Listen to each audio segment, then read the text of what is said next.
Setelah berdamai, Arya dan penyihir hitam, yang kini lebih dikenal sebagai penyihir bijaksana, memutuskan untuk bekerja sama mengungkap misteri batu akik pusaka.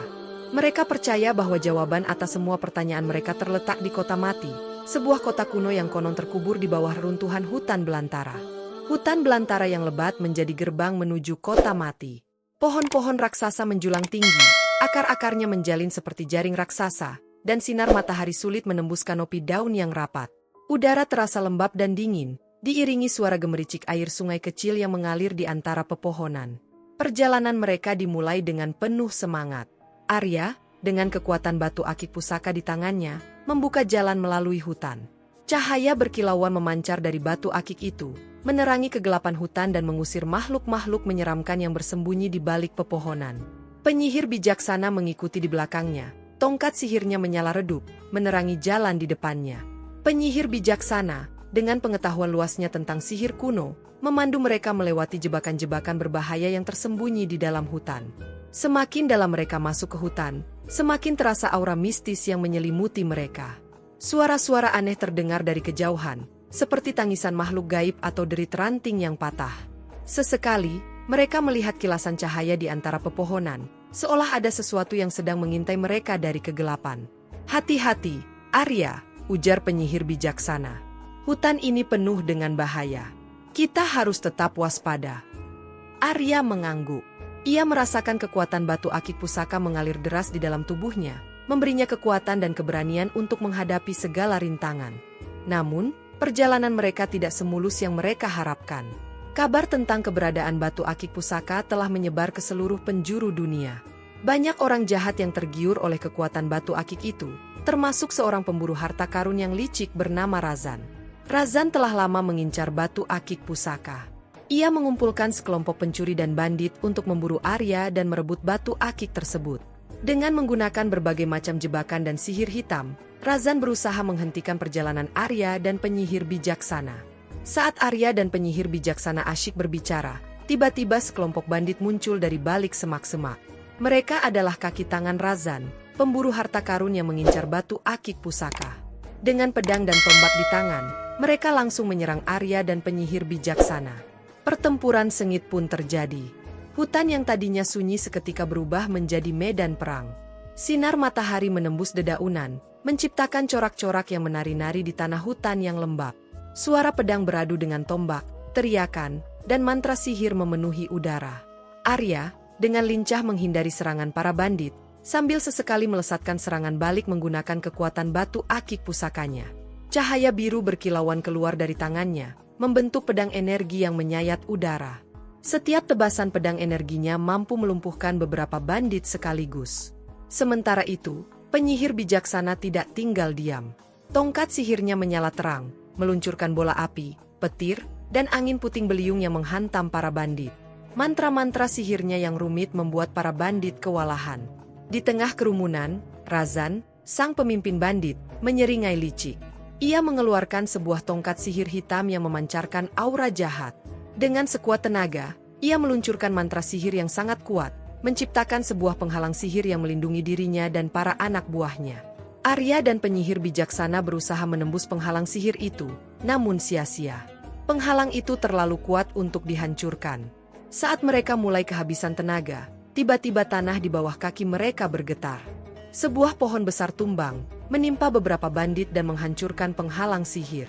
Ternyata, makhluk hutan yang selama ini mereka hindari ikut campur dalam pertempuran. Seekor harimau besar dengan bulu hitam legam menerjang masuk ke tengah kerumunan bandit. Dengan cakar dan taringnya yang tajam, harimau itu mengoyak-ngoyak para bandit. Melihat kesempatan itu, Arya dan penyihir bijaksana langsung menyerang. Mereka berhasil mengalahkan sisa-sisa pasukan Razan dan memaksa mereka melarikan diri. Penemuan air terjun. Setelah melewati pertempuran yang melelahkan dan penuh adrenalin, Arya dan penyihir bijaksana melanjutkan perjalanan mereka.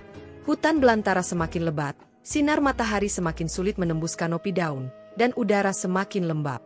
Namun, semangat mereka untuk menemukan Kota Mati tidak pernah padam. Sesampainya di tepi jurang yang dalam, mereka menemukan sebuah pemandangan yang menakjubkan. Air terjun yang sangat tinggi jatuh dari ketinggian, membentuk kabut putih yang menyelimuti sekitarnya. Suara gemuruh air yang jatuh membahana di seluruh hutan. Ini dia, seru penyihir bijaksana dengan mata berbinar. Menurut legenda, di balik air terjun ini terdapat sebuah gua rahasia yang merupakan pintu masuk ke kota mati. Dengan hati-hati, mereka menuruni tebing yang curam. Batuan yang licin dan akar pohon yang menjuntai membuat perjalanan mereka semakin sulit. Sesekali, mereka harus berpegangan pada akar pohon atau batu-batuan yang menonjol untuk menjaga keseimbangan. Setelah perjuangan yang panjang, mereka akhirnya sampai di dasar air terjun. Kabut air membasahi wajah mereka, membuat mereka merasa segar. Di balik air terjun, terlihat sebuah gua yang gelap dan misterius. Gua misterius. Dengan hati-hati, Arya dan penyihir bijaksana melangkah masuk ke dalam gua. Cahaya matahari yang masuk melalui celah-celah batu membuat mereka dapat melihat sedikit ke dalam gua. Dinding gua yang basah dan licin dipenuhi lumut dan jamur. Suara tetesan air terdengar dari atas, menciptakan suasana yang mencekam.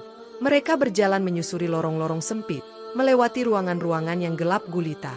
Dinding-dinding gua dihiasi dengan ukiran-ukiran kuno yang menggambarkan makhluk-makhluk aneh dan simbol-simbol misterius. Semakin dalam mereka masuk, semakin terasa aura mistis yang menyelimuti mereka. "Rasakanlah, Arya," ujar penyihir bijaksana. "Energi di tempat ini sangat kuat.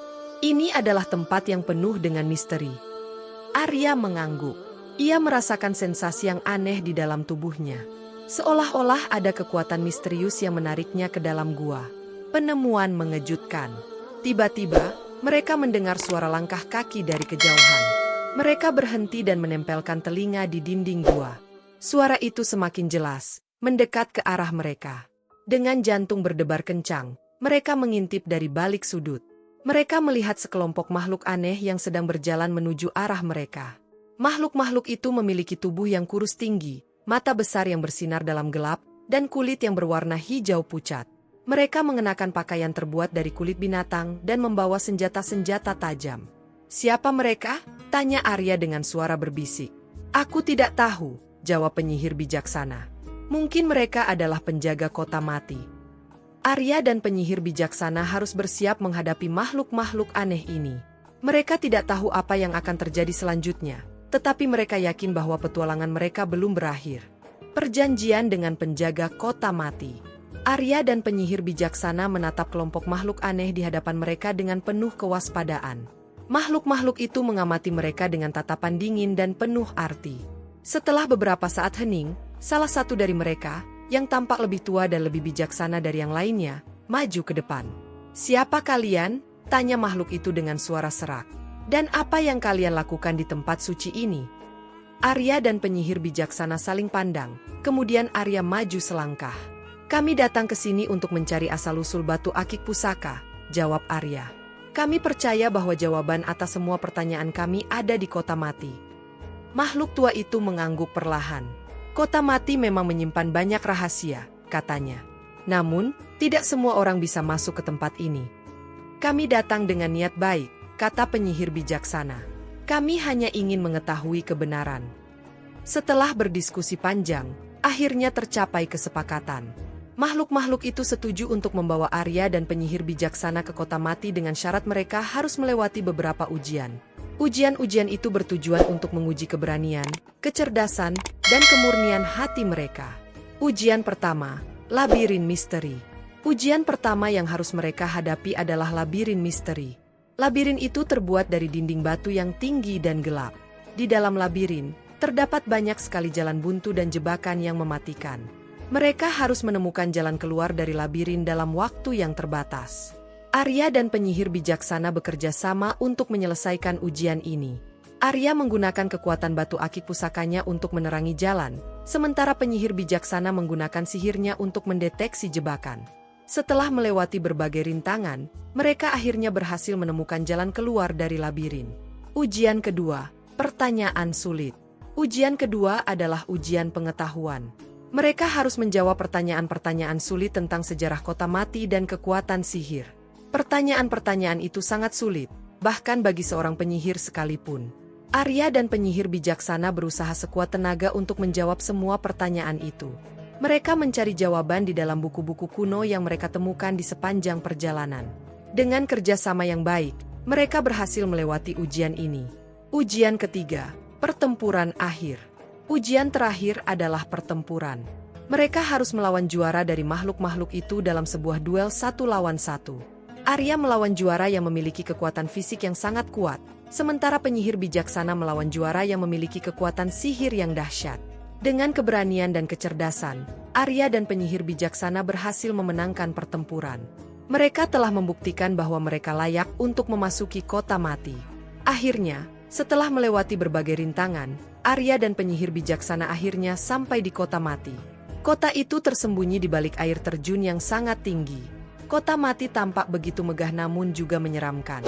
Bangunan-bangunan tinggi menjulang ke langit, dihiasi dengan ukiran-ukiran yang rumit. Jalanan kota sunyi senyap, seolah-olah tidak ada kehidupan di dalamnya.